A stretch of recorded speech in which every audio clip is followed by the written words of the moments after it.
नमस्कार. महासागरच्या खरीखरीमध्ये मी सुजाता आपले स्वागत करते.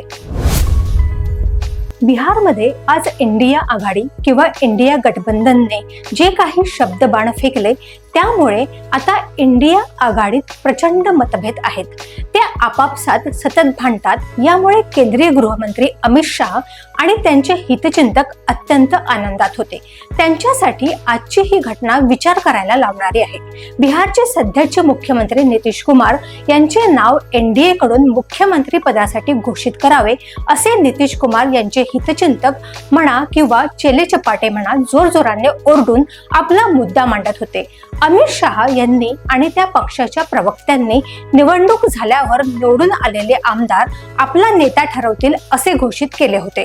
नितीश कुमार एनडीए मध्ये असले तरी त्यांची यंत्रणा आणि त्यांचे मतदार त्यांच्या मागे पक्के उभे आहेत. दलित आणि अतिदलित यांचे जवळजवळ 18% मतदार हे नितीश कुमार यांचे अंधभक्त आहेत. बाकीच्या जनतेत नितीश कुमार सुशासन बाबू म्हणून प्रख्यात आहेत.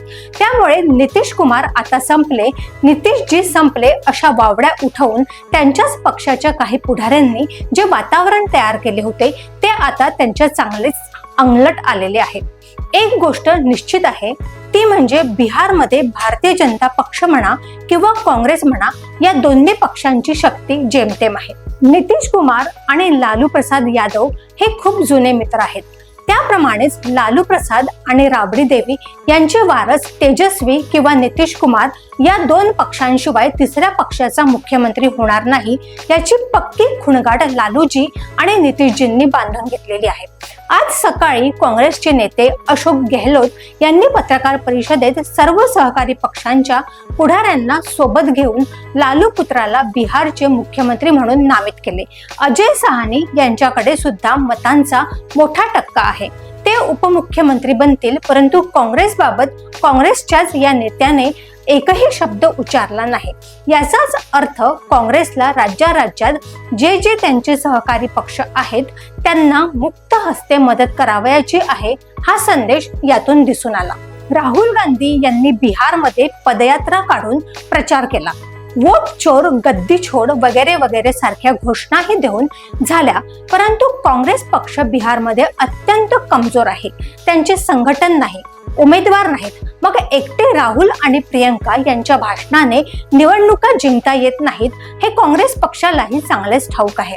पप्पू यादव नावाच्या कुख्यात गुंडाकडून काँग्रेसच्या काही तिकिटांचे वाटप झाले.